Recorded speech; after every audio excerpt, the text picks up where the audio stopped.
Bueno, buenos días todavía. Muchas gracias a todos los asistentes. Tengo el honor, agrado a presentar uno de mis formadores.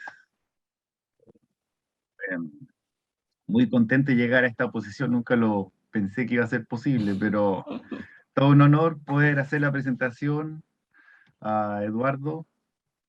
Nos va a hablar del mejoramiento genético, cómo aprovechar los recursos de la naturaleza, respetando la naturaleza. Muchas veces se ve en contraposición. Esto de aprovechar los recursos, una palabra que puede, provoca rechazo muchas veces, Mm. pero es más, uno puede aprovechar esos recursos y que sea a su vez un beneficio de la naturaleza. Y esta visión la heredé en parte de Eduardo, así que tengo el honor de dejarlo con ustedes y adelante, Eduardo. Muchas gracias, Koichi. Para mí es un placer poder estar acá. Muchas gracias por la invitación a participar en esta serie de seminarios de extensión. Y hoy día, como decía Koichi, les voy a hablar sobre mejoramiento genético en Alstroemeria como una forma de uso sustentable de nuestra flora nativa. Una parte, tengo que hacer algo aquí para que pueda yo ver y pasar las diapositivas. Un poco de historia sobre mi background. Mi preparación es en agronomía, pero hice mi doctorado en Estados Unidos, específicamente en propagación in vitro de especies geófitas nativas de Chile y en mejoramiento genético de Alstroemeria también. Así que durante 20 años, desde mediados de los 90 hasta el 2015, fui profesor de la Facultad de Agronomía de la Católica de Santiago y trabajé todos esos años con varias especies nativas, incluyendo Alstroemeria. El 2015 me mudé a Londres, donde hoy día soy consultor internacional. Sigo trabajando en propagación in vitro, propagación de plantas, cultivos ornamentales y mejoramiento genético de especies. Un poquito sobre Alstroemeria. Alstroemeria tiene su propia familia, Alstroemeriaceae, dentro de la cual hay 4 géneros, 2 de los cuales son más importantes, Alstroemeria y Bommaria. Hasta hace algunos años atrás, Leontoquir era considerado un género, fue absorbido a Bommaria y pertenece hoy día, por lo tanto, perdió un género la familia. Pero además hay dos géneros, Lusuriaga y Drosophila, que son de Nueva Zelanda y Australia, pero que son menores y, bueno, y Lusuriaga también hay en Chile, en el sur de Chile. Pero Alstroemeria es sin duda el género más importante. Y en el caso de Alstroemeria, son todas nativas de Sudamérica. Bueno, va variando según los antecedentes que se van acumulando con los estudios sobre todo de ADN, 60 especies, pero existen 2 centros de origen principal en Chile y en Brasil. Se supone que el género surgió antes del surgimiento de la cordillera de los Andes. Con el surgimiento de la cordillera de los Andes, hace unos 3 millones de años atrás, quedaron separadas estas 2 poblaciones y generaron, por lo tanto, especies distintas y variabilidad dentro del género. Pero sin duda que Chile es el centro principal de origen, o el que quedó, porque tiene el mayor número de taxas dentro del género, alrededor de 35 especies. De nuevo, las especies empiezan a variar dependiendo de los estudios que se vayan generando. Sin embargo, hay especies desde Venezuela y hasta la Patagonia, en Argentina incluso, ¿no? El género fue nombrado por Linneo por ahí en 1750, 1760, en honor a uno de sus estudiantes, eh, Claes Alstroemer. Alstroemer fue un botánico, por lo tanto, igual que Linneo, y le ayudó a colectar muchas especies. Y una de las especies que colectó o que visitó, qué sé yo, dentro de las que habían en los distintos jardines botánicos hasta ese momento, era Alstroemeria, ¿no? Principalmente Aurea en ese momento. Es un género muy diverso, hay especies con flores muy pequeñitas, 3 centímetros en el caso de esta, eh, o hasta flores muy grandes de 9-10 centímetros. También hay especies de tallo largo, de hasta 1 metro de altura, o especies muy compactas, sobre todo las que son del desierto o andinas, que pueden no superar los 30 centímetros de altura. También hay colores, hay un rango de colores bastante amplio, no tiene todos los colores, bueno, ninguna especie vegetal tiene todos los colores, pero va desde el amarillo y el rosado, siendo esos los colores más principales dentro de la especie, pero también hay naranjo y se observan también formas albinas, blanco, dentro de la especie. Aquí hay una fotografía de un poco del rango de colores que hay en las especies nativas, principalmente chilenas. Vuelve a concentrarse dentro de los rosados, pero hay amarillo, naranjo, rojo y violeta. También hay variabilidad, y esto es, perdón, lo anterior es importante para el mejoramiento genético. Obviamente, si no hay variabilidad, el mejoramiento genético se hace muy, muy complicado. Entonces, es un género que presenta esa facilidad. Tenemos variabilidad de forma, de tamaños de flores y colores de flores. Pero también algo que ayuda después en alguna medida, o complica también en algunas etapas del desarrollo, existen ciclos anuales bien específicos, ciclos anuales dentro del mismo género, dependiendo de la ubicación geográfica, pero aquí es importante para el mejoramiento genético que comprendamos que en el caso de las especies chilenas, el ciclo de crecimiento y floración es durante el invierno, por lo tanto tienen receso durante el verano. Por eso es que vemos que florecer en septiembre, octubre y hasta diciembre en la zona central de Chile, la mayoría de las especies. No vemos, o sea, a menos que tengamos experiencia, pero la brotación ocurre con las primeras lluvias o con las primeras, durante invierno, después de abril.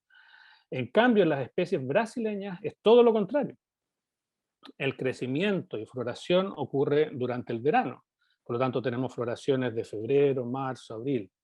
O sea, muy opuestos un grupo con el otro. Dentro de cada grupo también hay variabilidad, pero aquí esto es importante para que veamos después cómo ocurre el desarrollo de cultivares modernos. En el caso de Brasil, es un género que va más retrasado en el estudio comparativamente con la descripción de las especies chilenas. Yo me acuerdo que cuando a principios de los 2000 se hablaba de unas 5, 10 especies máximo. A medida que ha habido mayor desarrollo y mayor investigación, se han encontrado nuevas especies y hoy día es un poquito más importante. Chile sigue siendo considerado el centro de origen principal. Pero aquí vemos algunas de las especies que en algunos casos han sido utilizadas para mejoramiento genético: Alstroemeria pulchela, isabelana, que es utilizada por su carácter, es muy, muy atractiva y se utiliza casi directamente, sin mejoramiento, alguna selección. Caryophyllacia es una de las especies más importantes porque es una de las pocas que presentan aroma. Ninguna especie chilena presenta aroma, solamente algunas especies brasileñas presentan un pequeño aroma que es muy sutil, no es muy fuerte, pero es una característica que en las especies ornamentales siempre se busca. Y otro ejemplo aquí, Alstroemeria plantagenea. En el caso de Chile, tenemos especies nativas desde el extremo norte hasta la Patagonia. Incluso hace un mes atrás se presentó en un paper una nueva especie en esta zona patagónica, probablemente muy relacionada con Alstroemeria patagónica. Y hay especies desde la costa, como Alstroemeria lutea, que vamos a verla varias veces, o Alstroemeria peregrina, que crece en la zona de los Molles, Valparaíso, también en la costa, hasta especies que crecen a los 2.000, 1.500, 2.000 metros de altura, como Alstroemeria pseudospatulata, y algunas en el valle, como Alstroemeria lictu y patagónica en el extremo sur. Pero, como les decía, son 36 aproximadamente especies que se distribuyen de norte a sur y de cordillera a mar. Hay algunas especies, esto es un recorrido, es una selección, no son las 36 especies, es un recorrido desde el norte al sur. Aquí tenemos Alstroemeria lutea, una de las especies que más me interesó y todavía sigue interesando porque es una flor muy, muy grande. Está en la zona de Iquique, en la región de Tarapacá, y como pueden ver, tiene una flor amarilla inmensa, es aproximadamente al menos de 10 centímetros de diámetro, con un color amarillo muy, muy intenso, el cual cambia dependiendo de las condiciones ambientales, pero es muy, muy importante sobre todo para mejoramiento genético, y vamos a ver después algunos ejemplos. Otra especie que también ha sido utilizada muchísimo en mejoramiento genético es Alstroemeria violacea, especialmente por el color de la flor, como pueden ver, pero también, si ustedes se fijan, una dificultad con Alstroemeria lutea es que tiene estas indentaciones de los tépalos. O sea, uno puede ver a través de los tépalos, y eso en general, comercialmente, no es muy aceptable. En cambio, Alstroemeria violacea, si ustedes ven, es una flor que es bastante cubierta, no tiene indentaciones muy profundas y por lo tanto se ve más redondita, es mucho más llena la flor. Y eso es una característica que se busca en todos los cultivos ornamentales. Y obviamente el color violáceo que tiene es muy, muy interesante y muy vigoroso también. Estas las traje porque probablemente va a ser importante más en el futuro. Alstroemeria verdelmani, hay una rosada y esta flavicans, que es amarilla, que crece en la zona de Copiapó, en la costa de Copiapó, ¿no? Al norte de La Serena, al sur de Vallenar. Y sobre todo por el follaje. Ustedes ven aquí que es un follaje muy grueso, un follaje que tiene un color también muy atractivo, verde grisáceo, y obviamente creciendo en los arenales de esa zona, tiene una capacidad de resistencia a la sequía muy importante. Es una de las características que hoy día se está buscando en todas las especies de parques y jardines, porque por el cambio climático y la disminución de agua en algunas zonas importantes de desarrollo urbano. Y que probablemente va a ser importante en ese sentido en el futuro. Todavía no es utilizada. Alstroemeria magnifica sí ha sido muy, muy utilizada en mejoramiento genético, de nuevo, igual que en el caso de Alstroemeria violacea, una flor muy grande, muy llena, ustedes pueden ver incluso más llena que violacea, muy redonda, y obviamente con un color muy atractivo. Uno de los peros que presenta es que tiene estos pedicelos de la flor muy largos, entonces eso hace que la flor, sobre todo cuando estoy buscando flor de corte, sea un poco más difícil de almacenar, de empaquetar, que sea. Bueno, pero esas son otras características, pero en general sí ha sido muy, muy utilizada. Esta está justo cerca al norte de La Serena, es su zona de mayor distribución. Muy atractiva, crecen los roqueríos, no muy lejos del rompeola, y la gente lo está usando cada vez más, sobre todo en aquellos lugares en jardines privados en esa zona. Alstroemeria pulcra también tiene un nivel se traslapa en la zona, a veces crece junto o muy cercano a Alstroemeria magnifica, también muy interesante. Problema con Alstroemeria pulcra que pierde el follaje muy rápidamente y por lo tanto quedan las flores en forma solitaria y el follaje está amarillo, no es muy atractivo desde el punto de mejoramiento genético. Otra especie que ha sido muy, muy, muy utilizada para mejoramiento genético, como ustedes lo pueden ver, muy atractiva, es Alstroemeria peregrina, que es endémica de los Molles y también de algunas zonas pequeñas al sur de Valparaíso.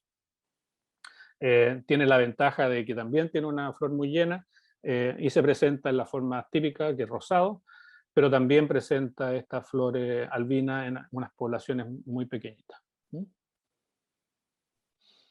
Otras que son de menos uso en mejoramiento genético, son muy pequeñas, pierden el follaje muy rápido, Alstroemeria diluta, también en la zona de la costa de la zona central, la zona de estas fotografías son de la zona de Orcón, también con algunas formas blancas, albas. Y también muy de la mano con esto son Alstroemeria hookeri, que también crece muy compacta en colchones en la zona costera, en las terrazas marinas de la zona central de Chile. Muy atractiva, florece aproximadamente en diciembre de cada año, noviembre de cada año. Ya más al valle de la zona central está Alstroemeria lictu, su especie lictu, que es la forma rosada que estamos viendo ahora, menos frecuente que Alstroemeria lictu simsi, que es la que vemos acá, sobre todo en los cerros, una vara muy alta, de hecho hasta hace muy poco, 15 años atrás, la gente todavía las colectaba para flor de corte en esa época, en septiembre, octubre, un poco después, perdón, en octubre hasta diciembre. Pero hoy día, bueno, hoy día la gente ya no colecta flores silvestres, al menos en tanta cantidad como lo hacía antes, lo cual es muy bueno. Pero lamentablemente esta especie no tiene muy buena, la flor no es muy redonda, eh, eh, y también es muy dominante. Entonces es muy difícil cruzarla, porque cada vez que uno la cruza con otra cosa distinta, los caracteres de la especie vuelven a aparecer, ¿no? Domina sobre otros caracteres. Y por lo tanto hace que los mejoradores dicen que mantiene su carácter salvaje, es demasiado salvaje la especie. Bueno, a veces bueno o malo. Revoluta ya estamos hablando de 1000 metros de altura, camino a Farellones, en el fondo en la precordillera de la zona de los Andes centrales. Hay varias poblaciones, una especie que es bastante frecuente y nosotros la usamos bastante también para mejoramiento genético cuando estaba yo en la Católica. Es una flor muy pequeñita, 3 centímetros, 2 centímetros máximo, pero con muchas flores, es muy vigorosa, es muy fácil de viverizar. Y ya vamos a ver algunos ejemplos de lugares donde se puede utilizar, pero es una especie que es fácilmente utilizable directamente sin mejoramiento genético en parques, en jardines principalmente, parque un poco más difícil. Ya si subimos de nuevo hacia la cordillera, el Stromeria umbellata, un poquito más arriba, estamos hablando de 1500, 2000 metros de altura, hasta 2500 metros de altura, es una especie que resiste obviamente frío, tiene una flor muy atractiva y muy similar a la siguiente especie que es Alstroemeria spatulata. La diferencia entre estas dos es esa marca amarilla que ustedes pueden ver en el tépalo principal, en el caso de umbellata, y que en el caso de spatulata no lo tiene, y también la forma del follaje un poquito más arrosetado que en el caso del anterior. Ambas muy compactas, más o menos a la misma altura, 2000 metros de altura, 1500, 2000 metros de altura, está Stromeria pseudospatulata, que es endémica de la zona de la precordillera de Talca, del Maule, y hay muy poca población, y ustedes como pueden ver aquí crecen estos verdaderos roqueríos pequeños, muy adaptadas a falta de agua durante el verano y temperaturas muy bajas durante el invierno, y nieve por supuesto a esa altura. Una especie muy atractiva, muy difícil de viverizar, muy difícil de domesticar. Por otro lado, si el anterior era muy difícil de domesticar y viverizar, Astromeria aurea es, de hecho, en algunos casos, puede pasar a ser maleza en algunos cultivos en el sur de Chile, es una especie nativa de la región de la Araucanía, y que se extiende más o menos desde el sur del Biobío hasta el norte de la región de los lagos, y que cruza la cordillera hacia el lado argentino. Esta especie fue introducida, como le digo, fue una de las primeras que se colectó y que se trajo a Europa en 1700, y fue introducida en Nueva Zelanda, donde hoy día es una especie invasora. Así que, ojo con eso. Veamos un poquito de morfología vegetal, porque para hacer mejoramiento genético lo primero que tenemos que hacer es conocer la flor, que es el órgano sexual por excelencia y que es el que vamos a utilizar en cualquier tipo de mejoramiento genético tradicional que querramos realizar.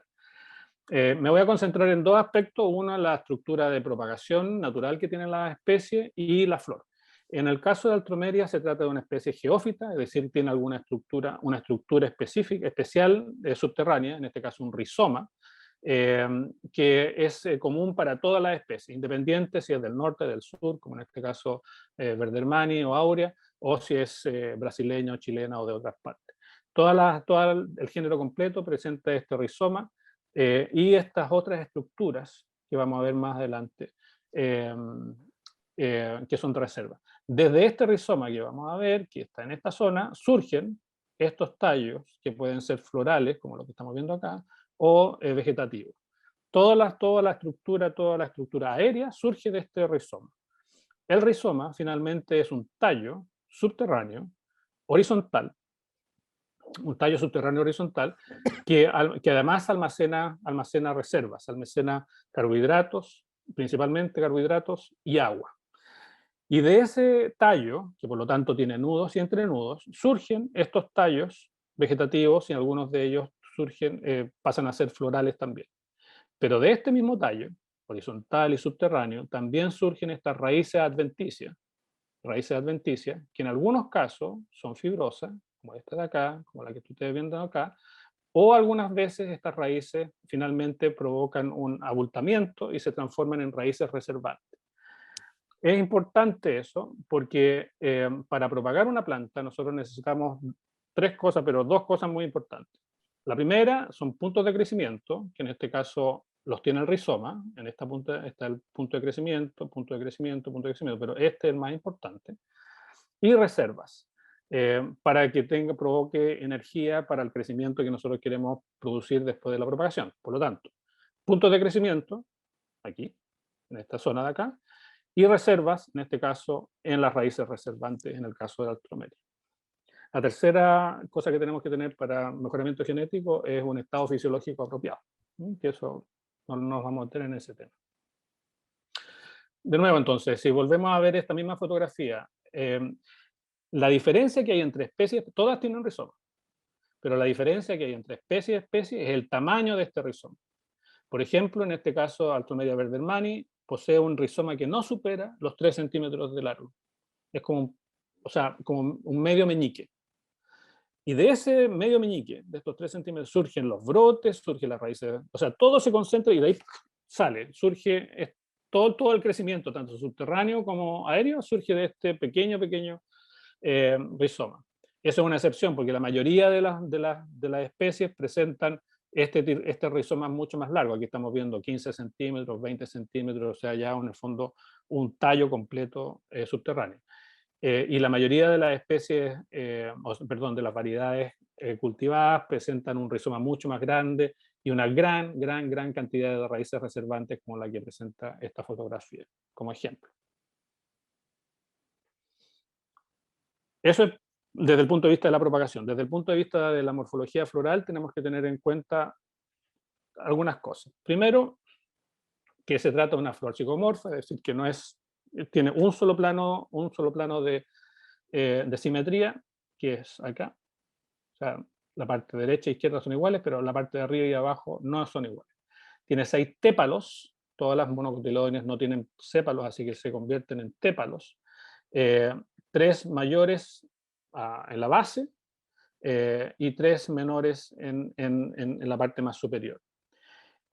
Siguiendo hacia adentro hay 2 grupos de 3 estambres cada uno. Y después un estigma con un gineceo que es tricarpelar, es decir, que está dividido en 3. ¿Por qué va a ser importante eso? Primero, porque los estambres presentan protandría.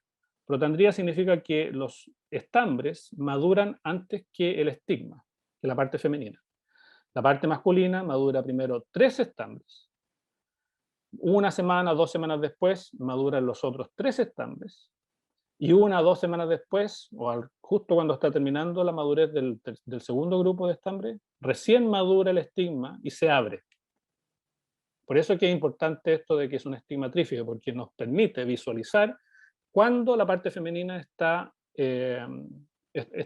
disponible para poder está receptivo. El estigma está receptivo para el polen. Esta protandría es principalmente para promover la polinización cruzada. O sea, madura primero el polen, llega un bichito, llega un insecto, se lleva el polen, el estigma todavía no está listo, no está ni siquiera abierto, así que cualquier cosa que hace el bicho lo va a hacer en otra flor, donde la flor ya ha pasado por esa etapa y tiene su estigma trífido abierto y ahí la poliniza. Entonces, la especie promueve, los géneros en general, pero varía de especie en especie, promueve que el polen de una flor polinice el estigma de otra flor.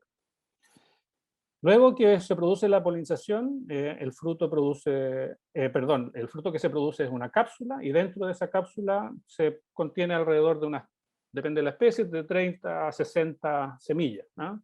Esta cápsula es dehiscente y explota durante la madurez y de esa forma disemina las semillas alrededor de la planta madre. Perdón, es tan importante esto de la protandría porque eventualmente si ustedes no tienen polinizantes naturales, por ejemplo, si yo hago aquí mejoramiento genético en Londres, no tengo que preocuparme de cubrir esta flor porque probablemente nadie va a ser atraída por ella.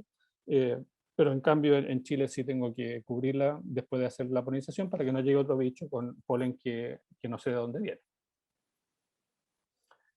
Un poco de domesticación, uso y mejoramiento genético.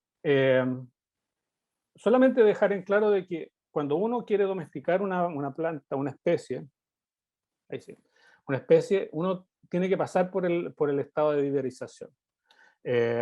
Y eso implica un montón de trabajo. Por lo tanto, no es cosa de llegar, antiguamente decía, ir al cerro y sacar la planta y colocarla en el jardín, porque lo más probable es que en la gran mayoría de los casos el esfuerzo va a fallar. Y por lo tanto yo necesito hacer un montón de pruebas en que yo determino el sistema de propagación más efectivo para esa especie, ya sea por semilla y o clonal, es decir, vegetativo, y tengo que estudiar sobre o sea, hacer pruebas de sustrato, de distintos contenedores, algunos que funcionan mejor en contenedores pequeños, otros en contenedores grandes, ambiente de cultivo, bajo malla, bajo invernadero, al aire libre, riego, fertilización, mantención fitosanitaria, formato, eventualmente la promoción de la especie, porque esto tiene que ser finalmente, si es que yo lo estoy haciendo, estoy gastando plata, estoy gastando recursos, y bueno, tiene que, para que sea un proyecto sustentable, me tengo que preocupar del ambiente, de las personas y de la plata. Las tres cosas para que un proyecto sea sustentable: las personas, del planeta y de la plata. Las tres P de un proyecto sustentable: planeta, personas, plata. En el caso de Altromeria, una vez que yo selecciono la especie y digo, mira, en realidad esta planta está vigorosa, funciona bien, en el cerro, qué sé yo colecto semillas, finalmente hago un almácigo, por ejemplo, en este vivero o fuera ex situ, y lo más importante es tratar de seleccionar individuos superiores. Estos individuos superiores van a ser tus parentales, van a ser los que van a producir las siguientes generaciones. Tienen que ser plantas que estén sanas, pero también que sean vigorosas, que tengan buenas características. Una vez que uno selecciona estos individuos superiores, uno tiene dos alternativas. Uno puede propagarla por semilla o uno puede propagarla en forma clonal, es decir, división de planta. En el caso de Altromeria, división de los rizomas, más estas raíces reservantes que decíamos que son vital para que una planta pueda propagarse. Si ustedes solamente colectan el rizoma, la planta va a sobrevivir algunos meses, pero eventualmente va a morir. Necesitamos estas raíces reservantes porque ahí está la reserva, la energía. Una vez que yo hago aquí les traje el ejemplo del vivero Pumahuida, que está en la zona de Huachuraba, en Santiago, y que ha generado muchas veces este mismo proceso que recién les contaba.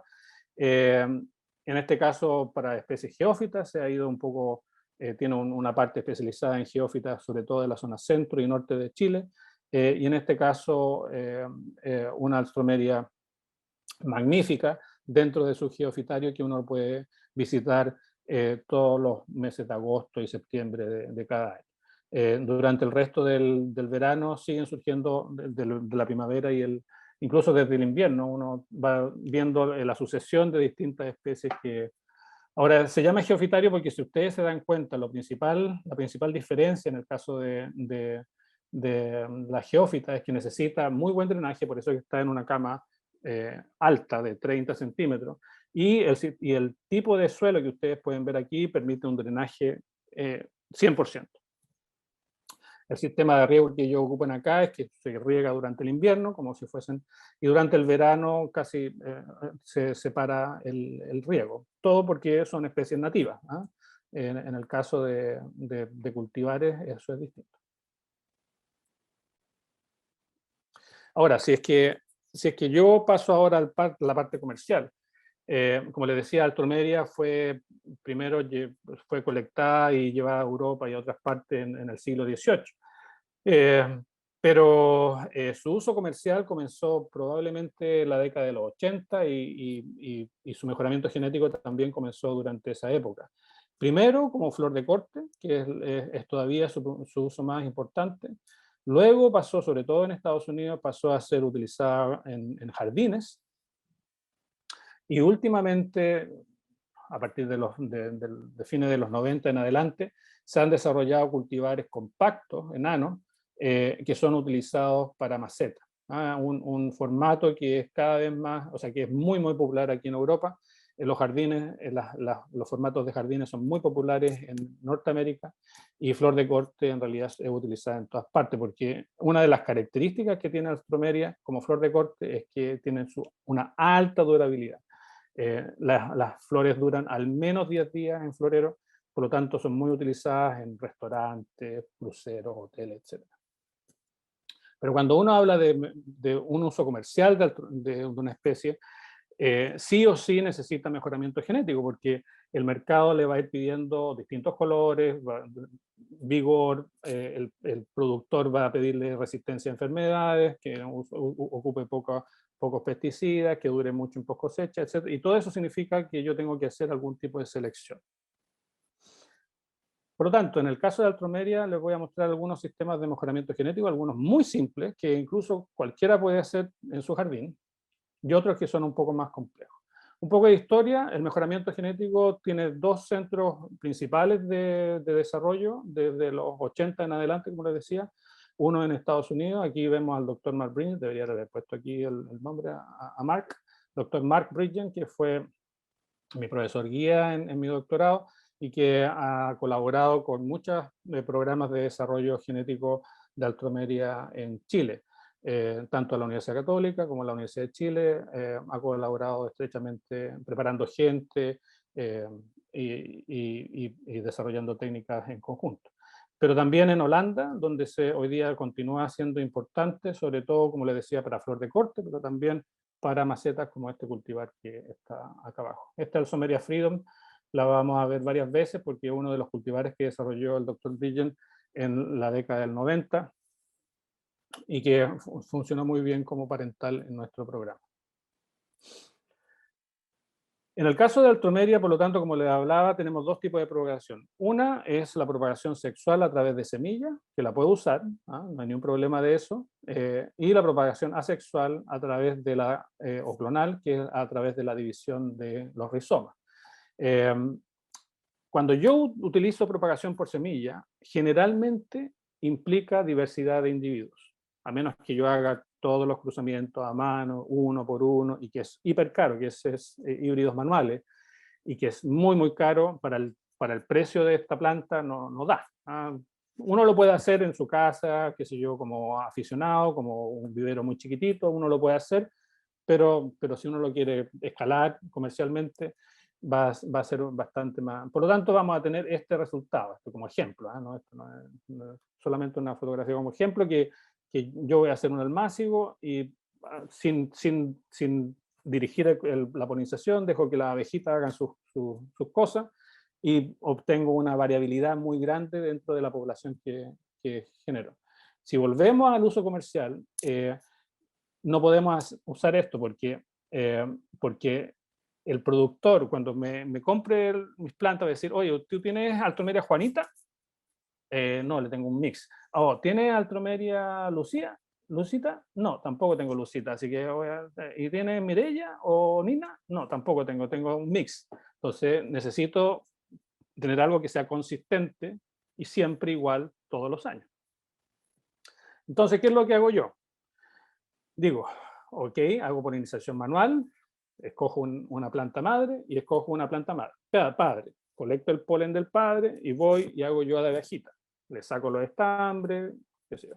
Obtengo semillas híbridas dirigidas. Obtengo estas plántulas híbridas. Hago una evaluación en el invernadero, en el campo, en el jardín, donde ustedes quieran, de la selección de estos híbridos.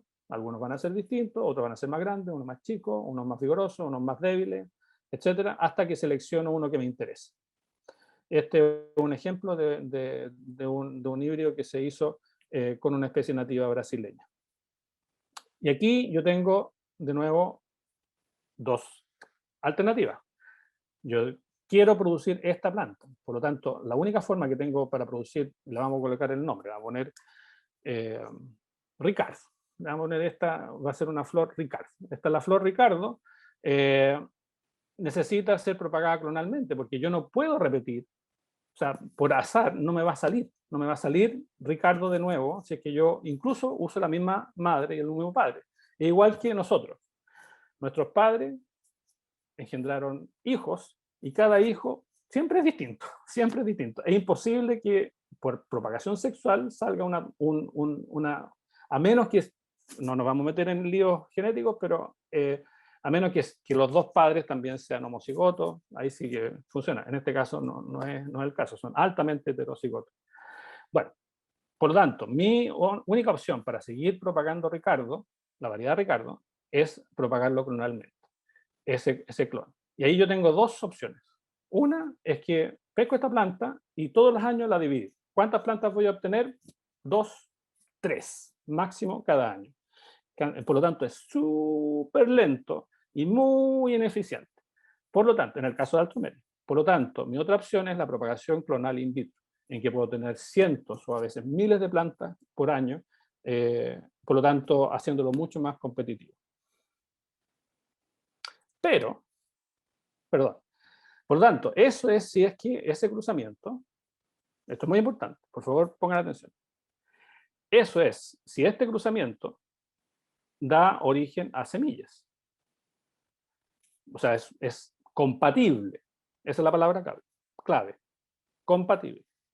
Sin embargo, a veces, cuando yo quiero cruzar cosas que son un poquito más separadas desde el punto de vista genético, se llaman cruzamientos interespecíficos, pueden ser incompatibles y eventualmente fallan y la semilla aborta.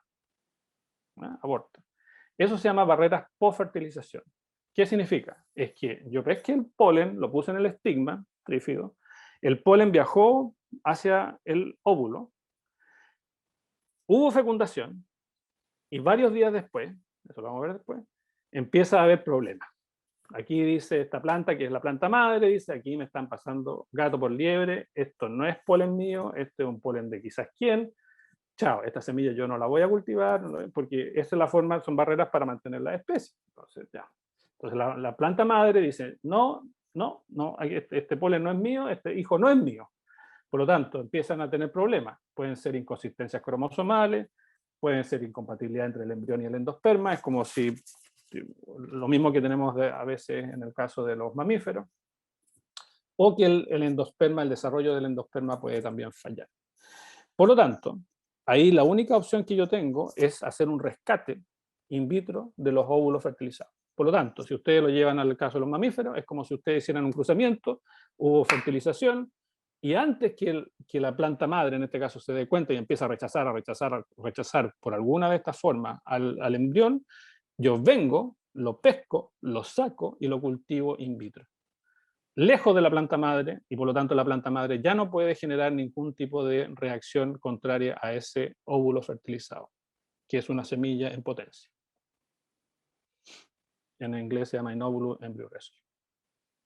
¿Cómo se ve esto? Esto de la incompatibilidad y rechazo es que los frutos no se desarrollan, quedan chupados. ¿no? Quedan chupados y quedan vanos, los frutos quedan vanos, sin semillas adentro, y esto ocurre entre los 30 y los 40 días después del cruzamiento. Por lo tanto, lo que hago yo es que pesco los frutos todavía inmaduros, los abro en el laboratorio y les colecto estas semillas, o en el fondo estos óvulos, que todavía no son semillas porque están inmaduros, y los coloco en condiciones in vitro. Tengo que desarrollar algún tipo de ensayo para decir, mira, este es muy joven, este es medianamente maduro y este es demasiado maduro. En algún momento la planta va a producir el aborto. Entonces yo tengo que hacer varios ensayos para generar cuál es el momento adecuado para ese cruzamiento para poder hacer este rescate. Entonces lo que hago yo es que voy de nuevo, hago la fertilización en este estigma trífido cuando está receptivo, más o menos a las 2 semanas cosecho estos frutos inmaduros y los llevo a una iniciación in vitro. Próxima diapositiva, vamos a ver un poquito más de ese detalle. Y después lo multiplico, aquí vamos a ver entonces, ¿qué es lo que hago? Yo pesco ese fruto, lo esterilizo por fuera, con alcohol, lo flameo, incluso por fuera, así 3 segundos, no hay problema. Lo abro en condiciones asépticas en el laboratorio, saco los óvulos que están fertilizados y que están tratando de crecer y que la planta madre, el resto del fruto lo está tratando de rechazar, y pesco esos óvulos y los coloco en una placa Petri con un medio de cultivo apropiado. Y finalmente esos óvulos, por lo tanto, están libres de su planta madre y ya la planta madre no puede seguir produciendo problemas a ellos mismos. Los cultivo en oscuridad, qué sé yo, hasta que eventualmente empiezan a germinar. Ese es el día que uno dice, ¡ah! Excitación total y le pone un 7 al estudiante. Algunos germinan muy normalmente, otros germinan con un poco de callo. Eso varía entre uno, pero cuando uno ya ve una radícula como esta o raíces como esto, ya decía, ya, estamos al otro lado, raíces, primer paso. Eventualmente, estas semillas dan origen a una planta, una plántula. Se llama organogénesis directa de brote y rizoma porque proviene de un embrión y por lo tanto todas sus partecitas, así como una guagua, tiene su manito, su dedito, en este caso tiene su radícula, tiene todas sus cositas. Pero algunas veces sale un monstruito, ¿no? Sale un monstruito y el monstruito igualmente, aunque nosotros lo salvamos, bueno, no tiene mucho futuro. Esto es lo que nosotros queremos, ¿no? Una planta que tenga todas sus partecitas y que genere nuevas plantas.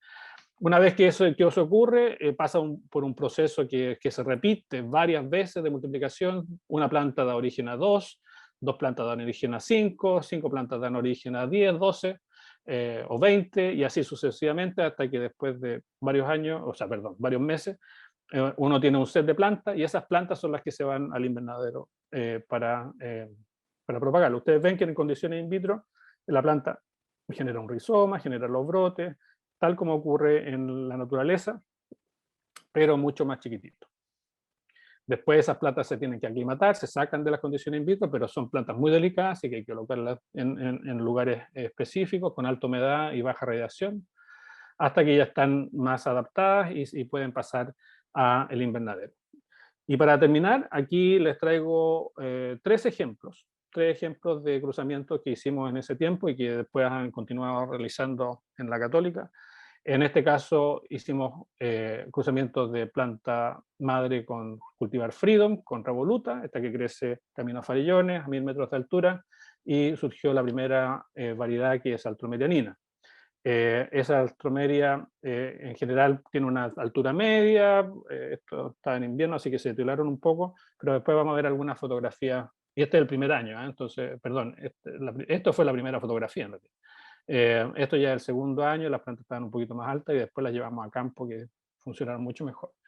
Fue una, una especie, un cultivar que florece desde primavera a otoño, 90 centímetros de altura, muchas flores por umbela y una sincronización de flores, es decir, si las flores abren todo al mismo tiempo o no. En este caso, la mitad florecía al principio y 3 semanas después el otro 50% florecía, ¿no? Puede ser bueno o malo, qué sé yo, dependiendo de un tamaño de flor mediano. Esto es como el primer hijo. Al primer hijo uno le saca fotos, le saca fotos, le saca fotos. Ya después los demás, si la abuelita le saca fotos, está bien. Así que muy, muy interesante el primer clon. El segundo clon fue también cultivar Freedom. Después vamos a ver de que al final la planta madre que mejor funcionó fue Freedom, que es una de las cultivares que desarrolló el profesor Bridgen de Estados Unidos, que también tiene sangre nativa, tiene sangre de Alstroemeria aurea.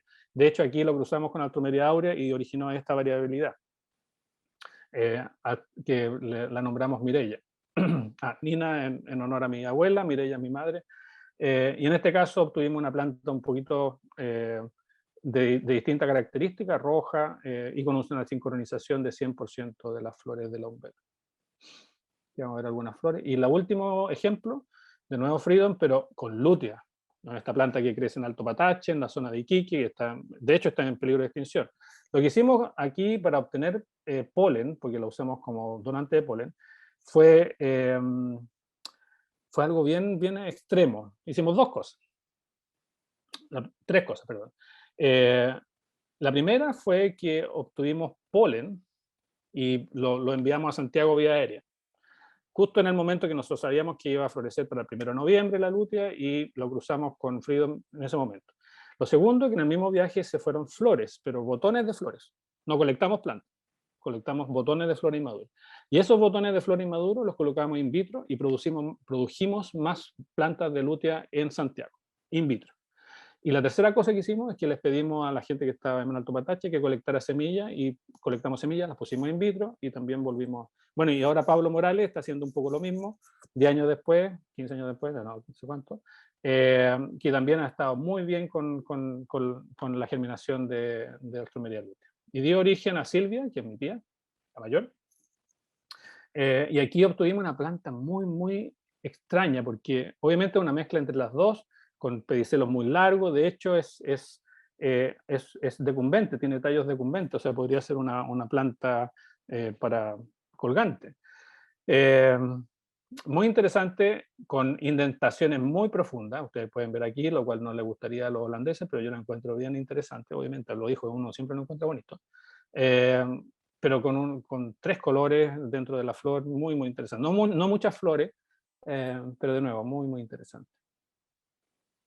Esto es como se veían en la estación experimental, los distintos clones, como ven acá, algunos muy, muy chiquititos, muy debiluchos, que no tenían ningún futuro. Algunos, acá está Nina al fondo, aquí está Mireia, y Silvia nunca llegó al invernadero, es muy débil. Aquí tenemos de nuevo Nina. Muy prolífica, sobre todo la primera floración, pero sigue floreciendo hasta el otoño. Esta es Mireia, y que lo ven mucho más compacta, muy buena para jardín. Y a nivel de campo ya, en el fondo, la intensidad del color también aumenta.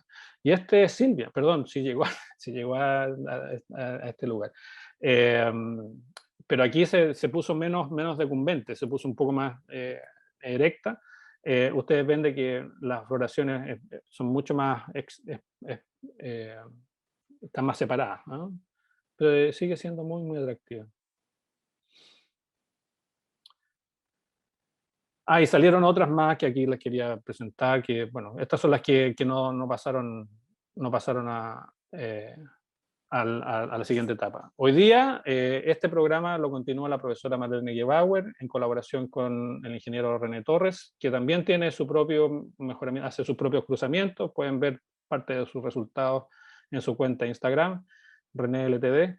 Y también en la Universidad de Chile, el profesor Danilo Aros tiene un programa que se ha concentrado principalmente en el desarrollo de cultivares con aroma.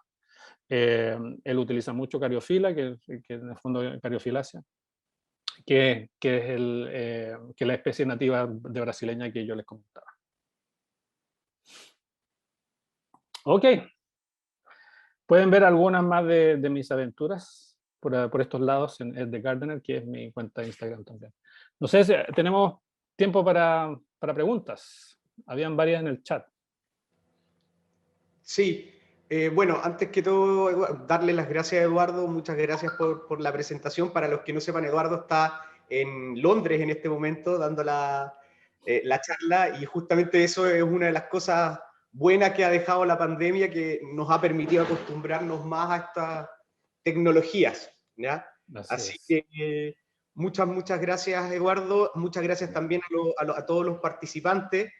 Sé que hay varios conocidos por aquí, por lo menos de los profesores. Teníamos una discusión tras bambalinas con la profe Patricia, pero muchas gracias a todos por participar, ¿ya? Y sí, hay algunas preguntas en el chat, y la idea es que todos aquellos que tengan preguntas las puedan ir haciendo. Quiero, antes, sí, Andrés, si me puedes ayudar, porque aquí hay una pregunta en el chat, pero me decías tú que había una sección que parece de preguntas y respuestas, y que habían otras. Si me puedes echar una ayuda con eso, te lo agradecería.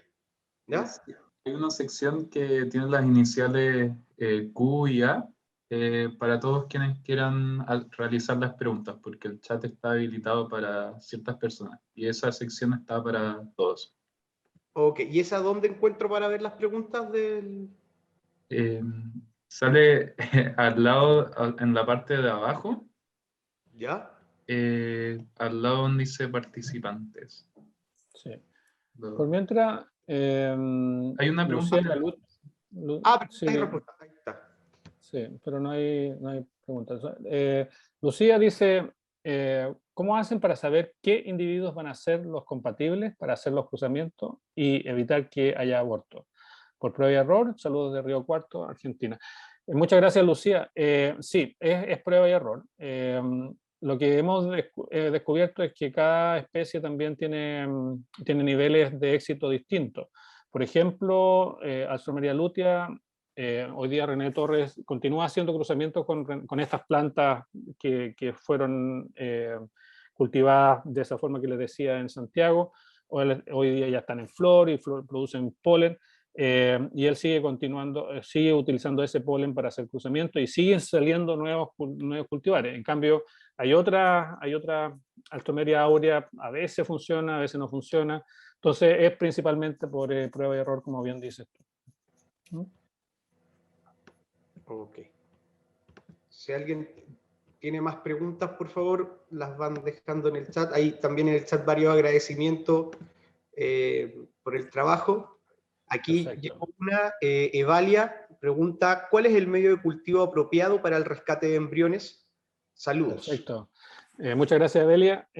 Con Adelia trabajamos en Perú por varios años, así que ahora está esperando hacer una beca, ojalá, en Estados Unidos. El medio, esto igual que o sea, como en todos los seres vivos, como son estructuras muy pequeñitas, son muy delicadas, sobre todo a la presión osmótica. Por lo tanto, lo más importante es que el medio de cultivo tiene que ser muy débil desde el punto de vista de los nutrientes. Generalmente se utiliza MS 25%, es decir, el 25% de lo que generalmente se utiliza en medios de cultivo tradicionales, o a veces nada, o sea, a veces no se coloca nutriente en el medio. Y de reguladores de crecimiento también benciladenina, o sea, algún tipo de citoquinina, general bencilaminopurina, con dosis también muy bajas, 0,5, máximo 1 miligramo por litro. Y generalmente en la oscuridad también, porque la mayoría, en el caso de la Alstroemeria, hay que ponerla en oscuridad. Y si no resulta en oscuridad, uno lo deja en oscuridad, pero lo coloca en frío, porque también el frío, la vernalización le puede ayudar para la germinación posterior. Y Lorena. Eduardo, complementando la pregunta anterior, ¿y la parte de sacarosa o potencial osmótico del medio? Sí, perdón. Gracias, Koichi. Sí, en sacarosa se pueden mantener los niveles normales, que son alrededor de 30 gramos por litro. La sacarosa también también produce efectos osmóticos, pero mucho más leves, mucho más suaves que las sales de nutrientes. Por lo tanto, uno puede ser un poquito más, pero uno puede usar la mitad, es decir, el 50%, o 15 gramos por litro, o incluso 30 gramos por litro, funciona bastante bien igual. Okay. Lorena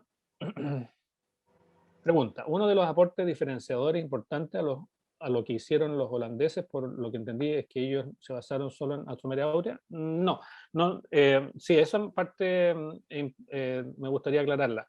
En el caso de los cultivares modernos,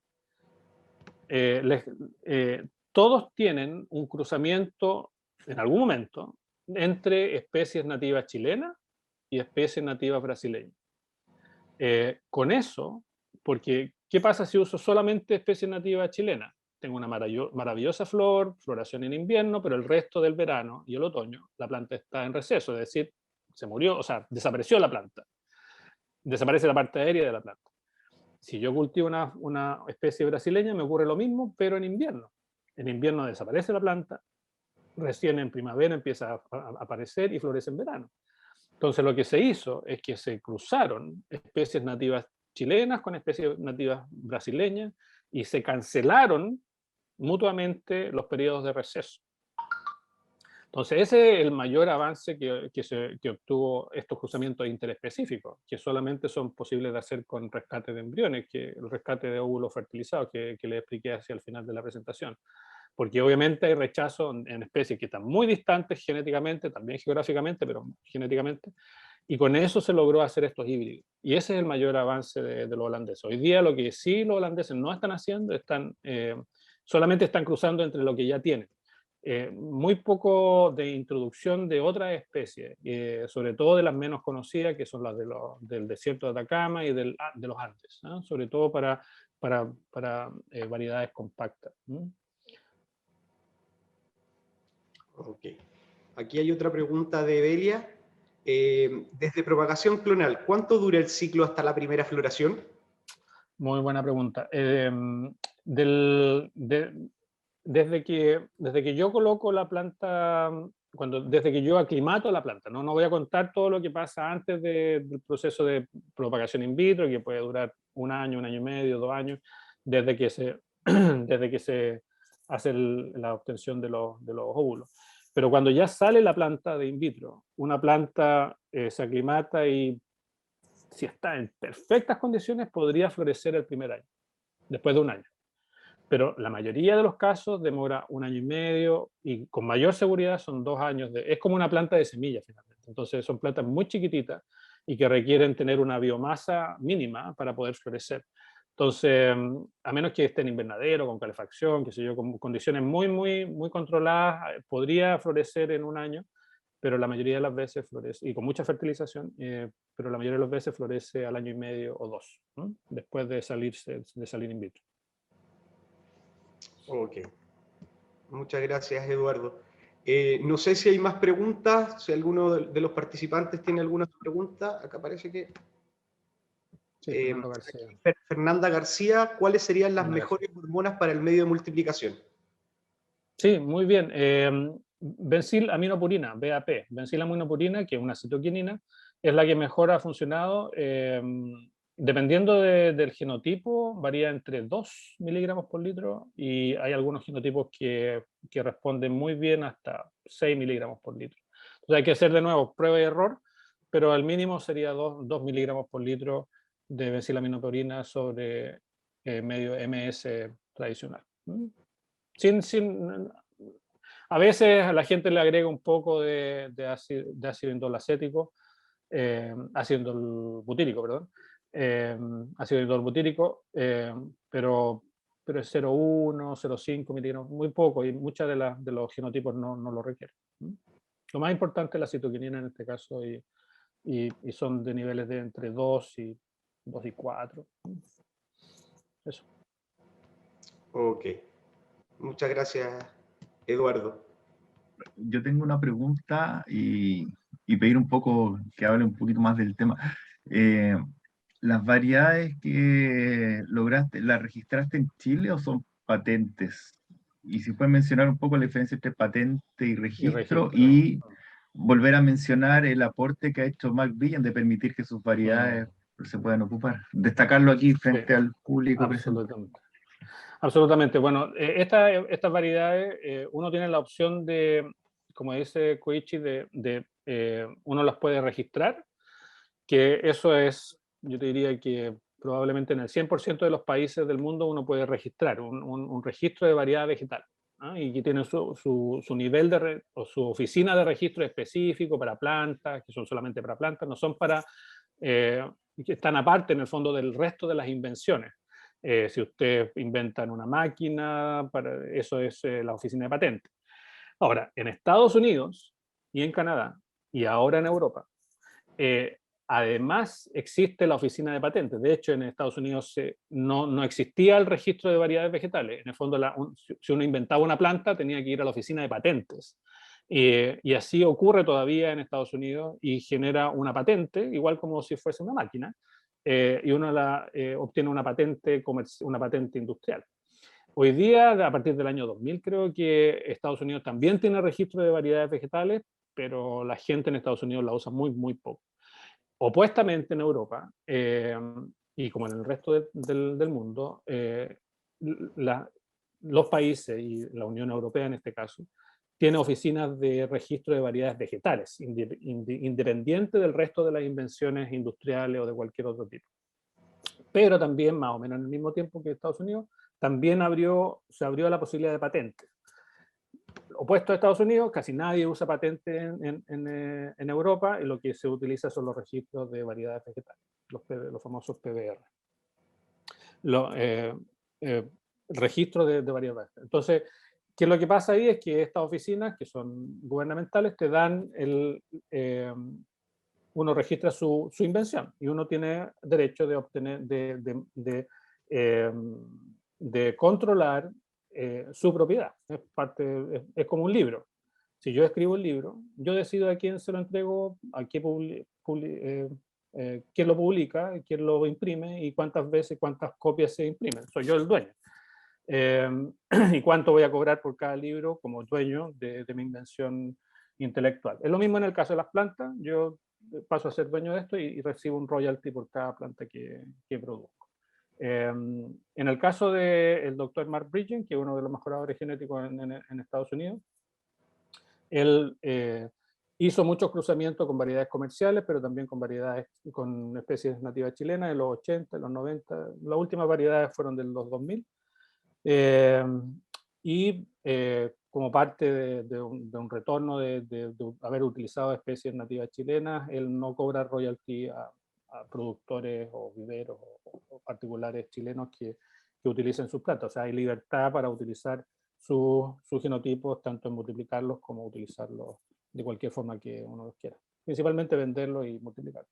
Pero no solamente eso, sino que también el profesor Bridgen ha estado siempre apoyando, y hay muchos estudiantes que han hecho sus pasantías ya, o han hecho su doctorado, o postdoctorado, que han pasado y siguen llegando chilenos que van a aprender en su laboratorio y en su estación experimental. Hoy día él está en la Universidad de Cornell, pero cuando yo hice el doctorado era profesor en la Universidad de Connecticut. Okay. Bueno, y para no abusar del tiempo, Eduardo, vamos a hacer las dos últimas preguntas. Lucía Galucci pregunta, ¿hay algún híbrido que haya tenido más problemas de enfermedades, plagas que otro? No, en general Alstroemeria no es su mayor problema son los virus. Y eso obviamente ya todos somos virólogos a esta altura de la vida, después de la pandemia, sabemos bien que no hay remedio para eso, y lo que uno hace es que después tiene que evaluar la planta por al menos 3 años, y en presencia, en Chile es muy fácil porque son virus también nativos del país, lo transmiten insectos que son nativos y todo, así que es muy fácil hacer esa selección. Y a vuelta de 2 o 3 años uno ve la reacción de la planta. Y algunas plantas eran más susceptibles, al primer año se veía el tiro, y otras plantas todavía, aunque tengan el virus dentro, no expresan una enfermedad o una debilidad. El resto, insectos, muy pocos, gusanos cortadores de repente, pero dañan muy poco. Alstroemeria produce igual que varias especies relacionadas, produce muchas sustancias que son incluso alergénicas,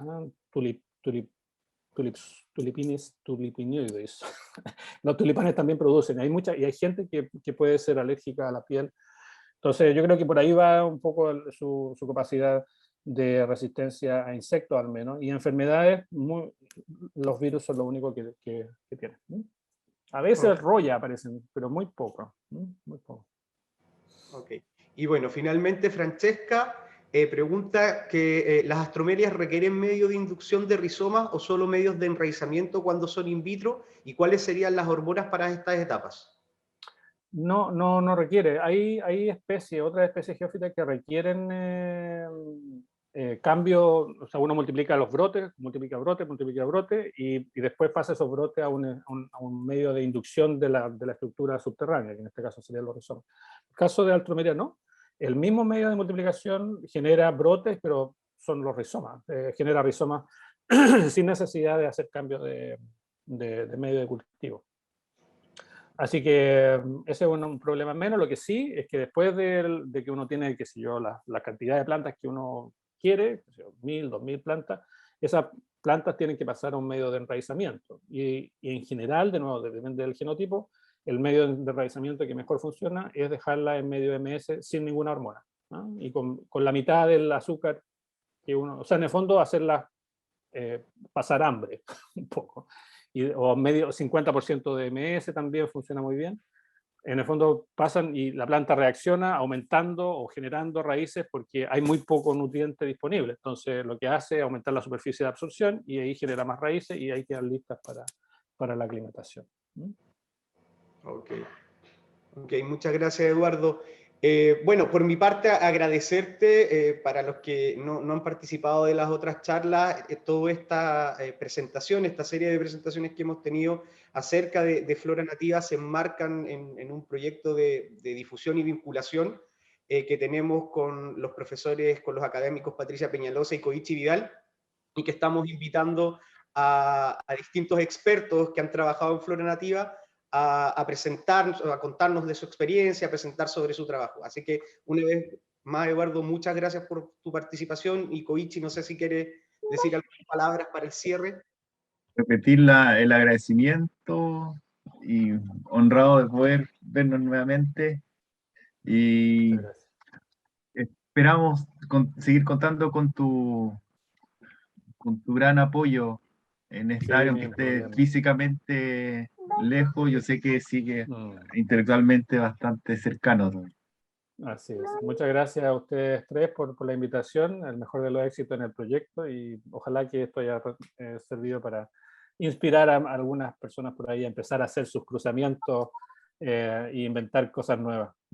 Es puro atreverse y hacerlo nomás. Ok, muchas gracias. Bueno, y a todos también dejarlos invitados que estén atentos a nuestras redes sociales, las redes sociales de la Escuela de Agronomía de la Pontificia Universidad Católica Valparaíso. Nos quedan todavía un par de charlas más preparadas, así que estén atentos para las próximas fechas. Y una vez más agradecerles también a todos la participación. Así que muchas gracias y que tengan un muy buen fin de semana y una mejor semana. ¿Okay? Muchísimas gracias. Muchas gracias. Gracias.